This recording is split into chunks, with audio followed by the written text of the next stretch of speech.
नमस्कार दोस्तों, आप लोगों का मेरे चैनल पे स्वागत है। तो मेरा नाम अर्पित कुमार इलाहाबादिया है। तो मैं आप लोगों को पिछले लेक्चर में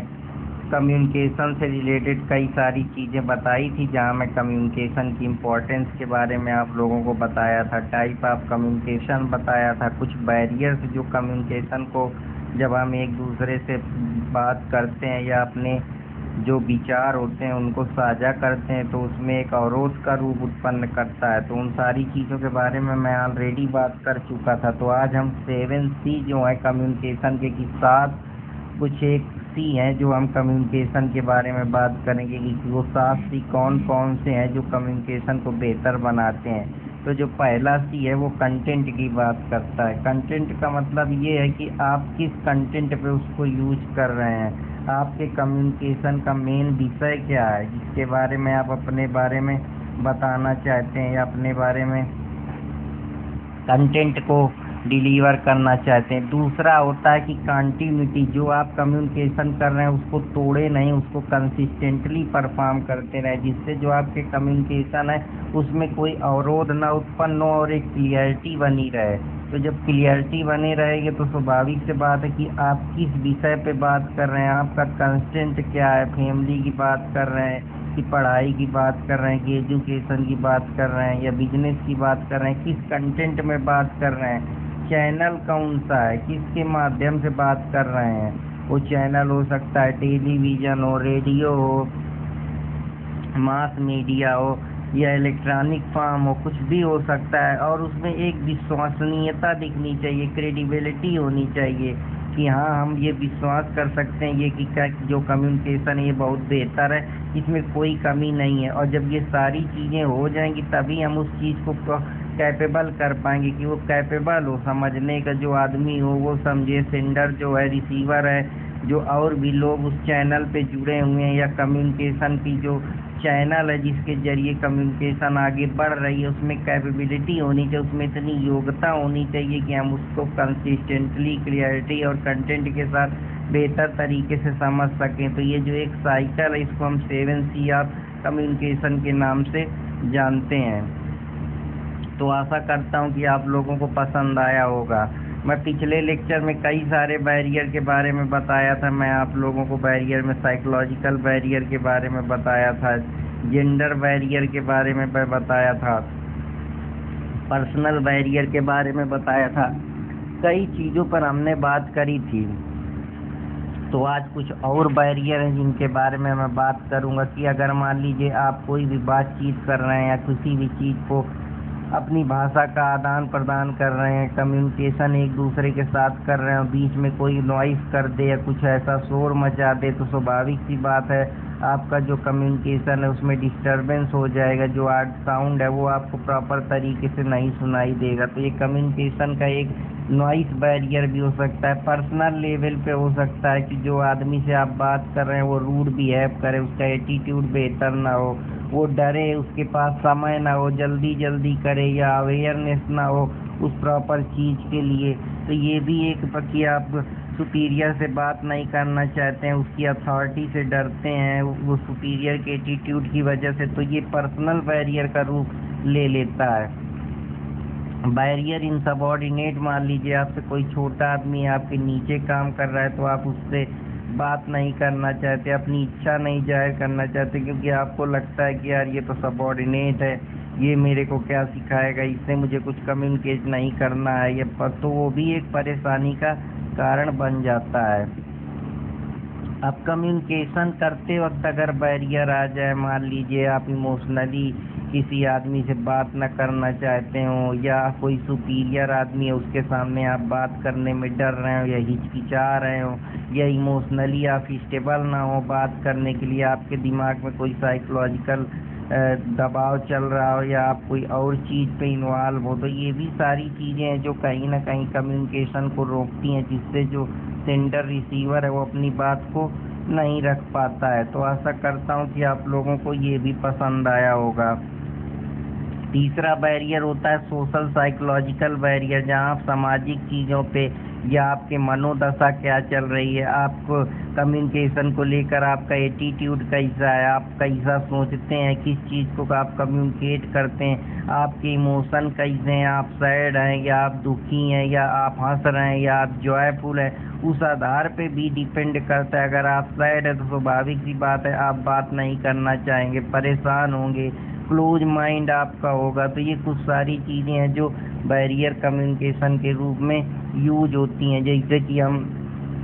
बहुत सारी थ्योरी पढ़ते हैं साइकोलॉजी में इमोशन से रिलेटेड, जिसमें से कैनन बार्ड की थ्योरी है, जेम्स लायंस की थ्योरी है जो साइकोलॉजिकल रिस्पांस के ऊपर बात करती है, और भी थ्योरियाँ हैं जो हम लोग कॉग्निटिव अप्रेजल की थ्योरी पढ़ते हैं। तो ये सारी चीज़ों के बारे में मैं बता चुका हूँ। अगर आप लोगों ने उन लेक्चरों को नहीं देखा है तो कृपया जाकर इसी प्लेलिस्ट के चैनल पे देखें, आपको बहुत सारी चीज़ों की इम्पॉर्टेंट इंफॉर्मेशन मिल जाएगी। फिजिकल बैरियर की मान लीजिए कोई फिजिकल अवरोध उत्पन्न कर दे, नॉइस करने लगे, टाइम ना हो आपके पास या बहुत दूर हो तो वहाँ से चीज़ें सुनाई नहीं देंगी, या जो मीडियम आप अपनाना चाहते हैं उसमें चॉइस गलत हो जाए कि मान लीजिए आप हिंदी मीडियम में बात करना चाहते हैं और सामने वाला जो है वो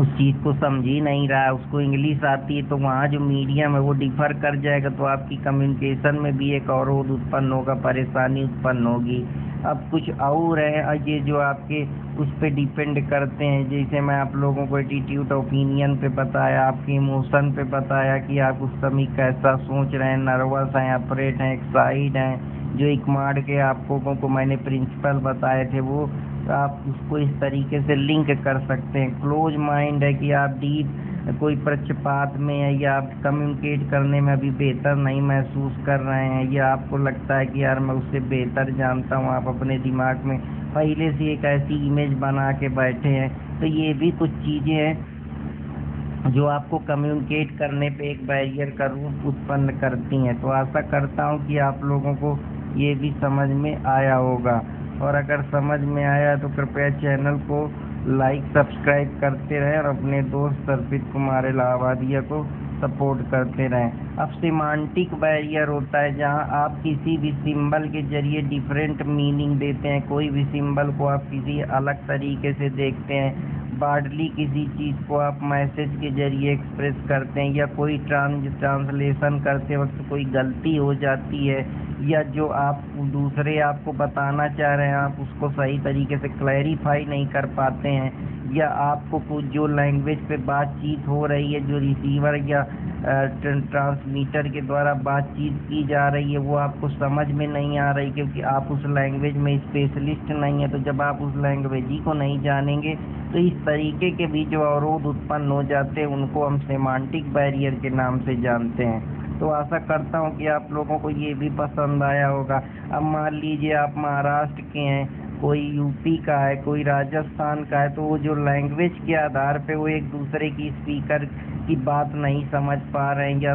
उसको एनालिसिस नहीं कर पा रहे हैं, उसका इंटरप्रिटेशन नहीं कर पा रहे हैं, या वो जार्गन जो स्पेशलिस्ट लैंग्वेज है उनको उनके बारे में उतना ज्ञान नहीं है, या वो टोन है जो उनको उस चीज़ नहीं समझ में आ रही, तो वो काफ़ी मोनोटोनस हो जाता है। और लैंग्वेज के आधार पे जब आप कर्नाटका या तमिलनाडु में चले जाएंगे तो आपको कन्नड़ मलयालम समझने में समस्या होगी, तो आप वो क्या बोल रहे हैं उसको आप समझ ही नहीं पा रहे हैं, उसको इंटरप्रेट ही नहीं कर पा रहे हैं। तो जब लैंग्वेज के आधार पे बैरियर लग जाता है तो हम उसको लिंग्विस्टिक बैरियर बोलते हैं। तो आशा करता हूँ कि आप लोगों को ये भी पसंद आएगा। अगर पसंद आए तो कृपया चैनल को लाइक सब्सक्राइब करना ना भूलें। तो अब अगर हम बेहतर वर्बली कम्युनिकेशन किसी से करना चाहते हैं तो ऐसी कौन कौन सी कैरेक्टरिस्टिक या विशेषताएं हैं जिसके जरिए जो हमारा कम्युनिकेशन है वो वर्बल रूप में बहुत बेहतरीन हो जाए। तो हमें तो पहले ये देखना है कि जो हम कम्युनिकेट कर रहे हैं उसका मैनर क्या है, किस रिदम में बात करनी है, टोन हमारी कैसी होनी चाहिए, हम किस मैनर में बात करें, बेहतर तरीके से अपनी बात को रख के एक रिदम में रख के, ये नहीं कि टूटा फूटा कुछ भी बोल रहे हैं। टोन जो हो बेहतर हो, अच्छी हो, सॉफ्ट हो, जिससे लोग हम क्या कहना चाह रहे हैं उसको समझ पाएँ। शब्द बहुत कठिन ना हो, बहुत शॉर्ट ना हो, बहुत कॉम्प्लिकेटेड ना हो, ऐसे शब्द हो जो आसानी से समझे जा सके, जो सिंपल हो, तो पहली बात तो की नोटेशन होना चाहिए, दूसरी बात सिंप्लिसिटी उस पर दिखनी चाहिए, चौथा ये नहीं कि आप क्या बोल रहे हैं कुछ पता ही नहीं है। जैसे वो एक डायलॉग है ना कि कहना क्या चाहते हो, साफ साफ कहो, तो क्लैरिटी दिखनी चाहिए, वो क्लियर बात होना चाहिए, सिंपल शब्द में होना चाहिए, किस समय क्या बोलना है, कौन सा क्वेश्चन पूछना है, किस समय क्या चीज़ हमको किस तरीके से डील करनी है। तो ये टाइम और रिलेवेंस भी एक इम्पॉर्टेंट रोल प्ले करता है। तो आशा करता हूँ कि आप लोगों को ये भी पसंद आया होगा। पांचवी चीज एडेप्टेबिलिटी होनी चाहिए कि जो भी चीज आप बोल रहे हैं उसको आप तुरंत ही समझ पाए, उसका क्यों निकाल पाए, वो बिहेवियरल जो क्लाइंट की बात है, क्लाइंट आपकी बात को समझ पाए, आपकी बात को जान पाए, जो कम्युनिकेट करना चाहता है उसको वो एडाप्ट कर सके, अपनी भाषा या टोन को जो आप एक्सप्रेस करना चाहते हैं आपके फेशियल एक्सप्रेशन से वो उस चीज़ को समझ पाए, जो आप कह रहे हैं, जो कम्युनिकेट रहे हैं वो उस पर लोड ले, उस पर क्रेडिबिलिटी दिखाए, एक ट्रस्ट दिखाए, एक रिलेबिलिटी दिखाए, सिंसियरिटी दिखाए कि हाँ आप जो कह रहे हैं वो सही ही कह रहे होंगे। एक ह्यूमर होना चाहिए, हमेशा हंस के, इमोशन के जरिए फिजिकली उस चीज़ को रियलाइज करके बताना चाहिए, जिससे जो सामने वाला स्पीकर है या श्रोता है या जो लिसनर है वो बात को बेहतर तरीके से कम्युनिकेट कर पाए या समझ पाए। अब नॉन वर्बल कम्युनिकेशन के कुछ चीज़ होते हैं जहाँ आप चीज़ को लिख के नहीं, अपनी बॉडी के जरिए, गेस्चर के जरिए मैसेज का आदान प्रदान करते हैं, शब्द को समझने का प्रयास करते हैं, जो आपके अनकॉन्शियस लेवल के जरिए ही कहीं ना कहीं चीज़ें होती हैं, जहाँ पे जो आपका कंट्रोल होता है वो आप कह सकते हैं कि उस पर आप नॉन वर्बली तरीके से कम कंट्रोल करते हैं, जब बॉडी लैंग्वेज के जरिए, गेस्चर के जरिए, कोई साइन के जरिए, विजुअल्स के जरिए। तो ये सारी चीज़ें जो होती हैं वो हमारी कम्युनिकेशन की कुछ विशेषताएं हैं, कैरेक्टरिस्टिक हैं। कम्युनिकेशन क्यों ज़रूरी है उसके महत्वपूर्ण चीज़ों को समझ लेते हैं। तो कम्युनिकेशन से हमें ये पता चलता है कि हम क्या थॉट्स एक्सप्रेस कर पा रहे हैं, हमारे दिमाग में चल क्या रहा है, हम कैसा फील कर पा रहे हैं, हम कितने अवेयर हैं किसी चीज़ को लेकर, गरीबी को लेकर, टेररिज्म को लेकर, हेल्थ को लेकर, सिक्योरिटी को लेकर, इन्वायरमेंट को लेकर। हम अपने जीवन में उस कम्युनिकेशन के जरिए हमारा उद्देश्य क्या है, हम क्यों कम्युनिकेट करना चाह रहे हैं, अपनी बात को बताना चाहते हैं, हमारा इंड गोल क्या है, तो वो भी एक इम्पॉर्टेंट रोल है। हाईलाइट, हम कोई चीज़ को इशू करना चाहते हैं, जैसे हमको प्रॉब्लम है कि यार हमको यहाँ पर परेशानी हो रही, तो हम जब तक दूसरे को बताएंगे नहीं तब तक हम कैसे उस इशू को हाईलाइट कर पाएंगे। तो ये सारी चीज़ें, अगर कहीं पे कोई पीस हो रहा है या सिक्योरिटी हो रही तो हमको इशू है कि यार यहाँ पे लॉ एंड ऑर्डर की समस्या, ये चीज़ है जो कम्युनिकेशन के जरिए हम अपनी बात को बता पाते हैं, जिससे लोग हमारी बात, हमारे शब्दों को समझते हैं, हमारी भावनाओं को जानते हैं, जो हमको आगे चल के प्रोग्रेस देती है, हमें सक्सेस मिलता है, और वो कहीं ना कहीं कर हमारे माइंड में एक डेवलपमेंट होता है, जिससे हम अपनी बात के जरिए समाज में बहुत सारे लोगों को एजुकेट कर पाते हैं। तो आशा करता हूँ कि आप लोगों को ये भी समझ में आया होगा। अब कुछ टाइप है जिनमें मैं और बात करता चाहता हूँ। मैं आप लोगों को वर्बल, नॉन वर्बल के बारे में बता चुका था। अब मैं आप लोगों को एक्स्ट्रा पर्सनल कम्युनिकेशन के बारे में, जैसे आप देख लीजिए, ये लड़की एक कुत्ते के साथ बातचीत कर रही, हंस रही है, उसकी तरफ देख रही है, तो ये क्या है, जब ह्यूमन नॉन ह्यूमन एंटिटी के साथ कम्युनिकेशन करता है, उसकी भावनाओं को जानने का प्रयास करता है, उसके बारे में फील करता है, उसको समझने का प्रयास करता है, उस पर इमोशन दिखाता है, जैसे डॉग है, कैट है, टी है, सी के सामने हम लोग बैठ के उसकी तरफ निहारते हैं, उसमें खो जाते हैं, मनमुग्ध हो जाते हैं, ट्री के सामने देखकर हमको अच्छा महसूस होता है, हमको पॉजिटिव वाइब्स आती हैं। तो हम इस तरीके से जब एक नेचर एंटिटी जो होती है, human entity non human entity के साथ कांटेक्ट करती है, कम्युनिकेट करती है, अपनी भावनाओं को, अपने इजहार जाहिर करती है, या अपनी जो उसके अंदर चल रहा है उस सारी चीज़ों पे विश्वास करती है, कम्युनिकेट करती है, अपनी बात को महसूस करती है, दूसरों की बात को एहसास करती है, तो वो जो इस तरीके की चीज़ें होती हैं वो एक्स्ट्रा पर्सनल कम्युनिकेशन के अंदर आती हैं। कुछ और टाइप होते हैं, जैसे कि हम काइनेस्टिक, जो कि किसी भी बॉडी लैंग्वेज को समझने का एक होता है कि अगर हम पैर नीचे करें तो हम थके हैं, हम अगर नीचे सर झुका के खड़े तो हम शर्म महसूस कर रहे हैं, अगर हम टाइट सीना करें तो हम भौकाल में, हम बिल्कुल टाइट हैं। ये सारी चीज़ें टच के जरिए हम किसी की भावनाओं को समझने का प्रयास करते हैं, उसको मेडिकल लाइन में हैप्टिक्स के नाम से जाना जाता है। तो इस तरीके से भी आप अपनी भावनाओं का इजहार, अपने अंदर इमोशन का इजहार, अपने पर्सनालिटी में आप क्या सोच रहे हैं, आपके बिहेवियर में क्या चल रहा है, इस सारी चीज़ों को आप जाहिर करने का प्रयास करते हैं। तो आशा करता हूँ कि आप लोगों को ये भी पसंद आया होगा। अब एक प्रोनेमिक्स होता है। प्रोनेमिक्स का मतलब होता है स्पेस में आप कम्युनिकेट करते हैं कि आप मान लीजिए लाइब्रेरी में पढ़ रहे हैं, घड़ी टिक टिक कर रही है, तो आप अगर कम्युनिकेट कर रहे हैं स्पेस से कि यार मेरे को 3 घंटे पढ़ना है, मुझे इतनी देर ये मार्क लगाना है, ये पढ़ाई करना है, इतनी देर मुझे खेलना है, तो वो जो एक स्पेस है कि मेरे इतने ही स्पेस में बैठना है, इतने ही सब कुछ करना है, तो एक स्पेस का मतलब है कि कितनी जगह है। तो ये स्पेस, जैसे मैं यहाँ पढ़ा रहा हूँ तो मैं अभी कम्युनिकेट कर रहा हूँ, इतने ही स्पेस पे मेरी बात गूंज रही, तो ये भी एक कम्युनिकेशन का जरिया है। टाइम में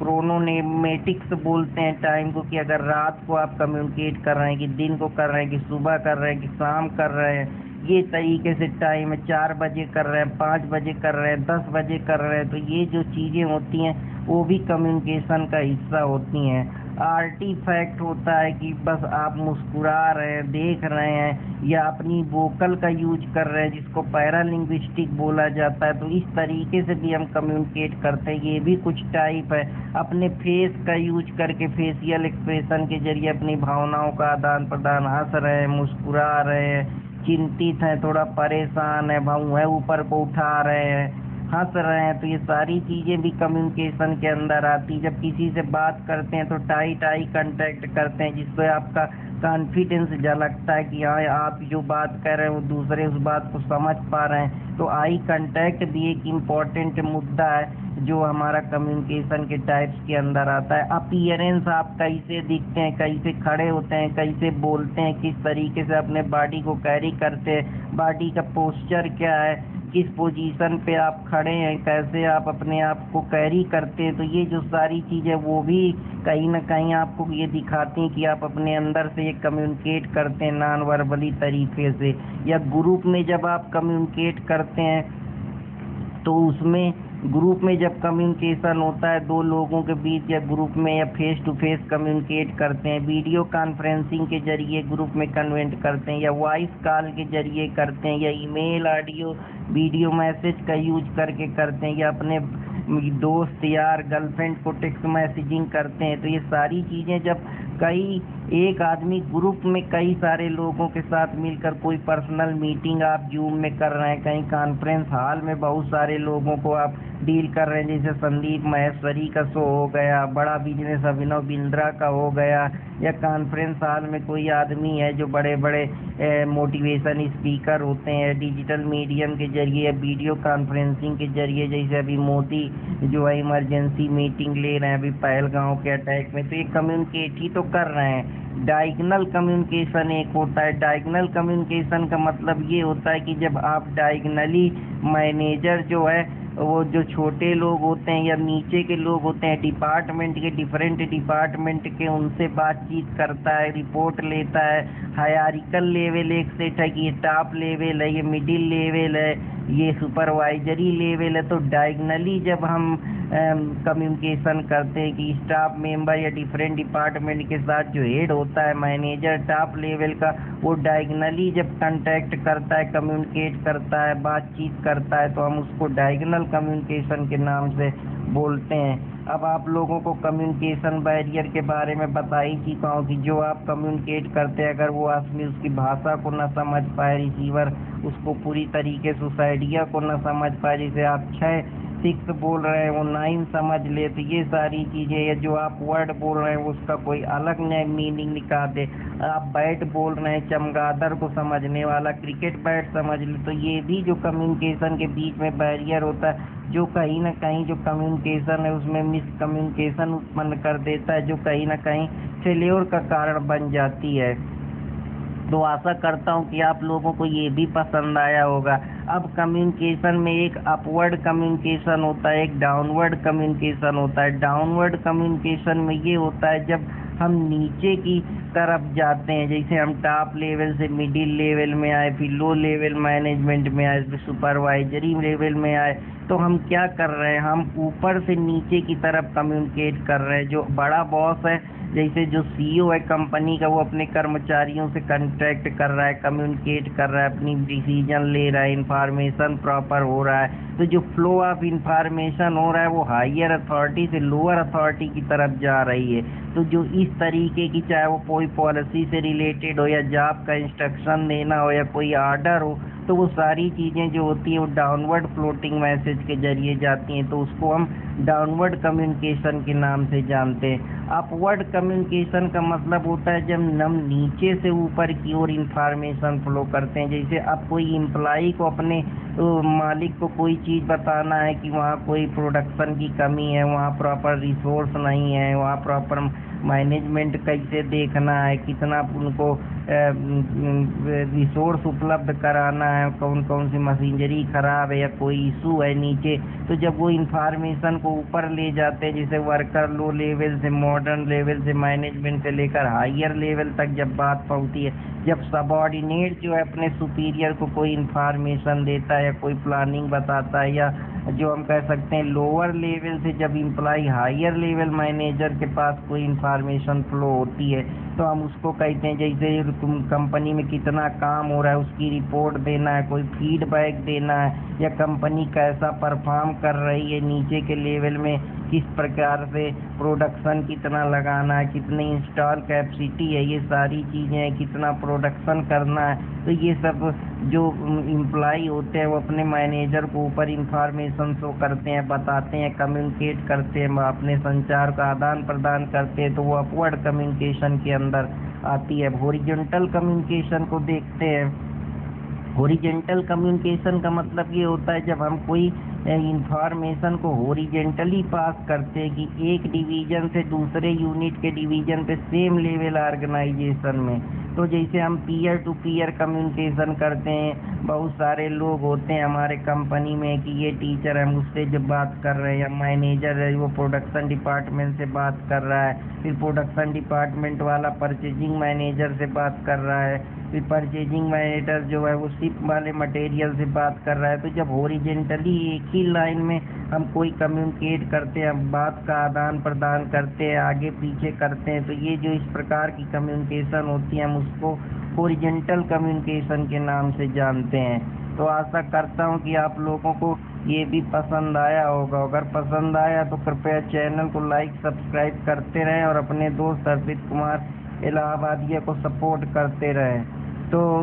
फिर मिलूंगा कोई नए टॉपिक के साथ, तब तक इजाज़त दीजिए। हंसते रहिए, मुस्कुराते रहिए और चैनल को सब्सक्राइब करना ना भूलें और अपने दोस्त अर्पित कुमार इलाहाबादिया को लाइक करें। तो फिर मिलूंगा कोई नए टॉपिक के साथ, तब तक हंसते रहें, अपने दोस्त अर्पित कुमार इलाहाबादिया को इजाज़त दें। पढ़ते रहें, मुस्कुराते रहें और साइकोलॉजी को इसी तरीके से मेरी सपोर्ट करते रहें। जय हिंद दोस्तों, जय भारत।